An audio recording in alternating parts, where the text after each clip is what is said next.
یاد رکھ یہ جو آزمائشیں ہوتی ہیں، یہ جو تکلیفیں ہوتی ہیں، یہ جو تھوڑے سے مشکل حالات ہوتے ہیں، حضرت یونس علیہ السلام کی دوستی ہوگی حضرت جبریل امین سے، جناب جبریل ملنے آئے، حضرت یونس علیہ السلام فرمانے لگے جبریل میرا دل کرتا ہے مجھے اس بندے کی ملاقات کرا جو اللہ کا سب سے زیادہ عبادت گزار بندہ ہے۔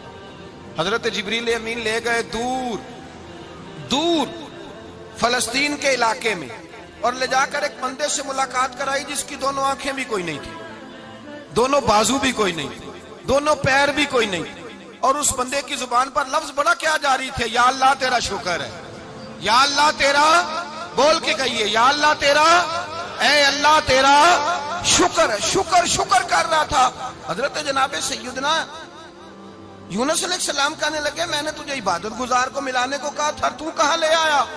حضرت جبریل کہنے لگے یا یونس یہ ہر چیز جانے کے باوجود اپنے رب کی رضا پہ راضی ہے، اس وقت دنیا میں نبیوں کے بعد جس سے اللہ سب سے زیادہ پیار کر رہا ہے وہ یہی بندہ ہے، یہ اپنے رب کی رضا پہ راضی ہے۔ اے تن میرا کنگی ہوئے تے میں زلف سجن دی واواں، تے پوش میرے دی جتی بن جائے تے میں یار دی قدمی آواں، مارو مارو مینو مار مکاؤ کوئی عذر نہ پیش لے آواں، تے جے سونا ہی میرے دکھ وچ راضی، جے سونا ہی میرے دکھ وچ راضی، جے سونا ہی میرے دکھ وچ راضی تے میں سکھ نو چلے ڈاواں، مالک جب اس حال میں راضی ہے تو بس ٹھیک ہو گیا، ٹھیک ہو گیا۔ وصل اچھا ہے نہ فراق اچھا ہے، بس جس حال میں محبوب رکھے وہی حال اچھا ہے، بس جس حال میں انہوں نے رکھا بات ٹھیک ہو گئی۔ اس میں اب انسان شکوہ کرتے پھرے کہ یہ کس طرح ہے وہ کس طرح، اپنے آپ کو مطمئن رکھا ہے۔ مشکل کے بعد جو آسانی حضرت لقمان حکیم، ان کے نام پر قرآن مجید کی پوری سورت ہے۔ حضرت لقمان حکیم علیہ رحمہ آپ اپنے بیٹے کو نصیحت کر رہے تھے، کہنے لگے بیٹا کو مشکل آئے تو گھبرانا نہیں، کوئی مشکل آئے تو کرے بیٹوں کو سمجھ آ جائے کہ مشکل آئے تو، سمجھ آ رہی ہے بات کی، مشکل آئے تو، اور کیا خوبصورت جملے، بیٹے کو بٹھا کے کہتے ہیں بیٹا چھوٹی مشکل آئے گی تو اللہ بڑی مشکلات آسان کر دے گا، سمجھو چھوٹی مشکلات آئیں تو اللہ نے بڑی مشکلیں اس نے آسان کر دی۔ اور آپ کو بتاؤں اصل انسان ہوتا ہی وہ ہے جو مشکلوں میں جینے کا ڈھب سیکھ جاتا ہے، وہ بن جاتا ہے جو کرب کے حالات میں جینے کا سلیقہ سیکھ جائے۔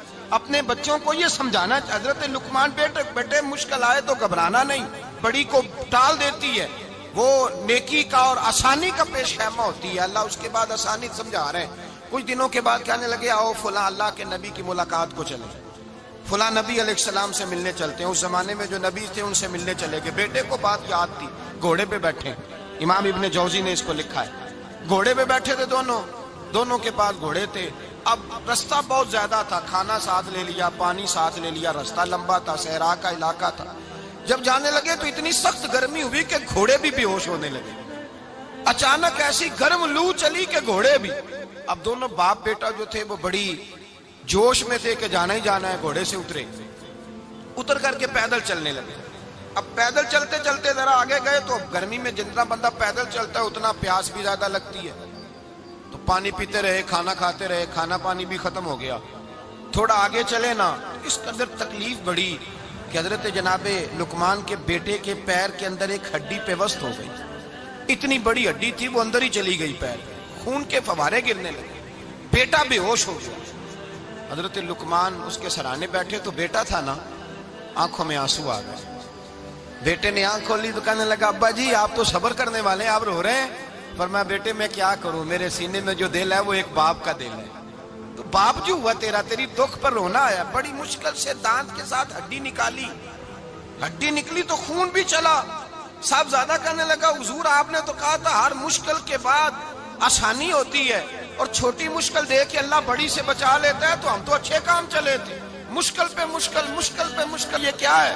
حضرت لقمان کہنے لگے بیٹا نہ تو رب کی حکمتوں کو جانتا ہے نہ پوری طرح میں جانتا ہوں، لیکن جو میں نے کہا تھا وہ بات سچی ہے، فَإِنَّ مَعَ الْعُسْرِ يُسْرًا إِنَّ مَعَ الْعُسْرِ يُسْرًا، اللہ ہر مشکل کے بعد آسانی عطا فرمائے گا، اور فرمایا میرا ایمان ہے کہ ضرور عطا فرمائے گا۔ یہ بات کہہ رہے تھے کہ سامنے سے دھواں اٹھا، اتنا سخت دھواں اٹھا کہ آپ نے سوچا شاید وہاں آبادی ہے وہاں جاتے ہیں، وہاں چلنے لگے تو پیچھے سے کسی نے آواز دی ٹھہر جاؤ، رکو، وہیں رک گئے۔ تھوڑی دیر گزری تو کہا رک جاؤ۔ جب رکے تو ایک بولنے والا بولا، کہنے لگا تمہارے لیے تھوڑی دیر کے بعد جانوروں کا بندوبست کر دیا جائے گا، کھانے کا بھی بندوبست ہو جائے گا، بچے کا پیر بھی صحیح ہو جائے گا، چلے جانا، لیکن ذرا ٹھہرو۔ حضرت لقمان کہنے لگے بولنے والے تو کون ہے؟ تو کہنے لگے میں اللہ کا فرشتہ ہوں، میں اللہ کا فرشتہ ہوں۔ کہا اللہ کے فرشتے اور یہ سارا کچھ کیا ہے؟ تو فرشتہ کہنے لگا اصل بات یہ ہے کہ سامنے بستی پر مجھے عذاب نازل کرنے کا حکم ملا تھا، آپ بڑی تیزی سے آ رہے تھے، میں نے رب سے دعا کی کہ اللہ اس باپ بیٹے کی غلطی کوئی نہیں، مہربانی فرما۔ رب نے پہلے آپ کو صحرا میں الجھایا، پھر میری دعا کی برکت سے آپ کے گھوڑے ٹھہر گئے، پھر میری دعا کی برکت سے آپ کا پانی ختم ہوا، پھر میری دعا کی برکت سے آپ کے بیٹے کو زخم آیا، پھر میری دعا کی برکت سے سامنے سے دھواں اٹھا۔ فرمایا یہ جو تمہیں مشکل پہ مشکل آ رہی تھی، یہ تو میرا رب تمہیں عذاب سے بچانا چاہ رہا تھا، یہ جو تمہیں مشکل پر مشکل آ رہی تھی تو میرا مالک تمہیں عذاب سے بچا رہا تھا، تم سمجھ نہیں رہے تھے۔ حضرت لقمان نے بیٹے کی طرف دیکھا تو بیٹے کہنے لگے ابا جی بات بالکل سچی ہے، افضل الذکر لا الہ الا لا الہ الا، اور پھر پڑھنے لگے حسبنا اللہ و نعم الوکیل نعم المولا و نعم النصیر۔ یہ ورد ہونے لگے۔ بھائی جب تجھے مشکل آتی ہے، آزمائش آتی ہے، تو اس وقت سمجھتا ہے پتہ نہیں میرے ساتھ کیا بننے لگا ہے۔ اللہ تبارک و تعالیٰ چھوٹی مشکل دے کے تجھے بڑی سے محفوظ رکھتا ہے، چھوٹی بیماری دے کے تجھے بڑی سے محفوظ رکھتا ہے۔ بلکہ میں ایک دفعہ ایک تکلیف میں ایک آزمائش میں مبتلا ہو گیا تو میں نے اپنے حضرت سے کہا کہ حضور سارے دکھ کٹھے ہی آ گئے، کیا کیا جائے؟ تو آپ فرمانے لگے بڑے خوش نصیب ہو، جوانی میں اللہ نے دکھ دے دیے، بڑھاپے میں آئے تو برداشت نہیں ہوتے، یہ تو بڑے وقت پہ آ گئے، شکر ادا کرنا چاہیے، اس زمانے میں برداشت نہیں ہوتے، اب آسانی ہے، ان کو برداشت کرو، ہمت کرو۔ میرے بھائی یاد رکھیں آزمائشیں تکلیفیں آپ کو بڑا کرنے کے لیے آتی ہیں۔ ہم آزمائش کو برا جانتے ہیں، دکھ کو برا جانتے ہیں، دکھ تو بڑے پیارے ہوتے ہیں، یہ رونے کا سلیقہ سکھاتے ہیں، یہ اللہ کو منانے کا طریقہ سکھاتے ہیں، یہ مسجد میں جانے کا۔ وہ جو سکھی بندہ ہے نا، سکھی، مجھے ایک صاحب کہنے لگے دو قسم کے لوگ مدینے سے آتے ہیں، مدینہ شریف پوچھنے لگے، کہنے لگے حضرت جی دو قسم کے بندے ہیں، کچھ واپس جاتے ہوئے تڑپ رہے ہیں، کچھ تصویریں کھینچ رہے ہیں رخصتی کے وقت، فرق کیا ہے؟ تو میں نے کہا وہ جو تصویریں کھینچ رہا ہے وہ امیر آدمی ہے، اسے پتا ہے کہ میں پھر ٹکٹ لے لوں گا، مہینے کے بعد پھر آ جاؤں گا، اور یہ مدینہ چھوڑتے ہوئے تڑپ رہا ہے، یہ کوئی غریب ہے، یہ کہہ رہا ہے پتہ نہیں دوبارہ موقع ملے کہ نہ ملے، یہ دکھی ہے، یہ آزمائش میں دکھی۔ سکھی بندہ تو مکے جا کے نہیں روتا، وہاں بھی کھڑا ہے ڈٹ کے کھڑا، دکھی کوئی نہیں تو روئے کیسے؟ روئے کیسے؟ دکھیے دی گل دکھیا ہی جانے، دکھیے دی گل، کیا خوبصورت لفظ ہے میاں صاحب کی، اور لفظوں میں حسن دیکھے، کہنے لگے دکھیے دی گل اے دکھیا ہی جانے تے سکھیے نو کی خبراں، تے یار جنہاں دے موت نے مارے روندے نہیں تک تک قبراں۔ یہ مشکل مرحلہ ہوتا ہے، جب انسان تکلیف میں ہوتا ہے پھر اسے احساس ہوتا ہے، اور تکلیف والے کو ہی تکلیف والے کی تکلیف کا احساس ہوتا ہے۔ جب آپ کو اللہ مشکل دیتا ہے تو سمجھ لے رب آسانی دینا چاہ رہا ہے، جب تیز دھوپ آتی ہے تو سمجھ لے اللہ گرم ہوا گزار کے ٹھنڈی بارش برسانا چاہ رہا ہے، اور جب چاروں طرف سے گھٹن ہو، پنجابی میں کہتے ہیں گما لگ جائے، تو پھر سارے بول کے کہتے ہیں اب جو طوفان آئے گا وہ سخت ہی آئے گا، اس لیے کہ گھٹن جتنی زیادہ ہوتی ہے پھر فضل بھی اتنا۔ حضرت نوح علیہ السلام کی قوم کو حضرت نوح علیہ السلام نے 1500 سال سمجھایا ہے، 15، کچھ لوگوں نے 950 سال لکھا ہے نا، اعلیٰ حضرت نے لکھا ہے 1500 سال عمر ہوئی حضرت نوح علیہ السلام۔ اللہ تعالیٰ بندے کو جلدی سزا نہیں دیتا، بلکہ قرآن مجید میں ایک جگہ رب کریم اس طرح بھی فرماتا ہے کہ جب بندے مجھے بھول جاتے ہیں تو میں ان کے لیے نعمتوں کے دروازے کھول دیتا ہوں۔ بندہ سمجھتا ہے کہ میں کچھ تو ہے نا کہ میرے اندر، کہ میں جدھر جاتا ہوں خیر ہی خیر ہو جاتی ہے، وہ سمجھتا ہے کہ میری عقل ہے، حالانکہ اللہ اسے ڈھیل دیتا ہے، اللہ اسے ڈھیل دیتا ہے۔ گناہوں کی سزا کے 3 طریقے ہیں، ایک ہے متنبع کرنا، تنبیہ کرتا ہے اللہ، بندہ متنبع ہو جاتا ہے، یہ اللہ کا بہت بڑا احسان ہوتا ہے۔ ایک ہوتا ہے مہلت دینا، اور ایک تیسرا ہوتا ہے اللہ خفیہ تدبیر کرتا ہے۔ تھوڑا سا سمجھیے گا، انسان پر کوئی آزمائش آئی، فوراً اس کی چھٹی اس نے کہا کہ وہ فلاں جگہ غلطی کی تھی تب ایسا ہوا ہے. ہوتا ہے نا کئی دفعہ آواز آتی ہے نا اندر سے, چلیں بول دیں کچھ نہیں ہوتا آپ کو. اللہ جانتا ہے یہاں کوئی کچھ نہیں کہے گا آپ کو, اور ہماری تو ویڈیو بھی نہیں گھومتی, یعنی خبر بھی نہیں ہو کہ کس نے ہاں کر دی کس نے نہ کر دی. آپ بغیر ٹینشن کے بات چیت کریں, آج کچھ نہیں ہوتا انشاءاللہ تعالی. آتی ہے اندر سے آواز. میں آپ سے اس لیے ان چیزوں کی تصدیق کراتا ہوں کہ باقیوں کو بھی آتی ہے کہ نہیں, اس لیے تصدیق. کبھی کوئی کسی جگہ انسان پریشان ہوتا ہے تو محسوس کرتا ہے کہ وہاں مجھ سے ہوتا ہے نا جی, جس کو یہ نصیب ہو جائے بڑا خوش نصیب آدمی ہے. حضرت مولا علی فرماتے ہیں اگر تجھے دنیا میں سزا مل گئی تو بچ گیا ہے, سمجھ پھر اللہ کرم کرے گا, آخرت میں سزا نہیں دے گا. اور یہ یاد رکھ لے, وما اصابکم من مصیبت فبما کسبت ایدیکم ویعفو عن کثیر. اللہ فرماتا ہے دنیا میں تجھے جو بھی تکلیف پہنچتی ہے وہ تیرے ہاتھوں کے کرتوتوں کی وجہ سے پہنچتی. ویعفو عن کثیر, فرمایا کثیر گناہ تو میں ویسے ہی معاف کر دیتا ہوں. یہ جو تیری زندگی میں دکھ ہے نا, یہ بھی میری قلیل سزائیں ہیں. یہ کثیر پر سزا, یہ قلیل ہے قلیل. یہ جو تمہاری زندگی میں تکلیفیں, انسان کو سزا ملتی. حضرت فضیل بن عیاض رحمۃ اللہ تعالی علیہ گھوڑے پہ بیٹھے تھے, گھوڑا شرارت کرنے لگ گیا, اچھلنے لگ گیا, کودنے لگ گیا. تو حضرت فضیل بن عیاض نیچے اترے, ایک کونے میں جا کے نماز کی نیت باندھ لی, 2 رکعت نماز پڑھی, پھر دیر تک استغفار پڑھتے رہے, روتے رہے, دعا کرتے رہے. واپس آئے, خادم عرض کرنے لگے حضور سمجھ نہیں آئی, گھوڑے نے تھوڑی سی شرارت کی, وہ بدکا ہے, آپ نے اس کو چھوڑا ہے اور چھوڑ کر کے آپ نماز میں لگ گئے. تو حضرت فضیل بن عیاض فرمانے لگے جب بندہ اللہ کی نافرمانی کرتا ہے نا تو جو چیزیں اس کی فرما بردار ہوتی ہیں وہ اس کی نافرمانی کرنے لگ جاتی. تو مجھے محسوس ہوا تھا کہ میں نے کہیں اللہ کی نافرمانی کی ہے, اس لیے ایسا ہوا ہے کہ میرے گھوڑے نے میری, تو میں توبہ کرنے لگا ہوں. اور اب دیکھتا ہوں بیٹھ کے بھلا کیا ہوتا ہے. میں نے سچی توبہ, حالانکہ مجھے یاد نہیں کہ میں کہاں بولا, پر کھری اور سچی توبہ کی. دوبارہ گھوڑے پہ بیٹھے تو گھوڑا بالکل صحیح ہو کے ساتھ چلنے لگ گیا. میرے بھائی, جب یہ تنبیہ ہے اللہ کی طرف سے, یہ متنبہ کیا جاتا ہے کہ تو بعد آ جا. بہت ساری جگہوں پہ انسان کو وقتی طور پر اگر سزا مل جائے, نبی پاک علیہ السلام کی خدمت میں ایک صحابی آئے, بات مضبوط کر دوں, واقعہ سنایا ہے نا, تو کچھ لوگ سمجھتے ہیں کہ یہ واقعہ ہے, تو میں ایک حدیث پاک امام بہقی کی لکھی ہوئی عرض کرتا ہوں. نبی پاک علیہ السلام کے ایک صحابی آئے اور ان کا سر پھٹا ہوا تھا, خون بہ رہا تھا. سرکار نے فرمایا کیا ہوا؟ عرض کی حضور ایک عورت جا رہی تھی, میری نظر پڑی, ابھی نظر پڑی ہے کہ میرے آگے ستون آ گیا تو میرے سر پہ لگ گیا.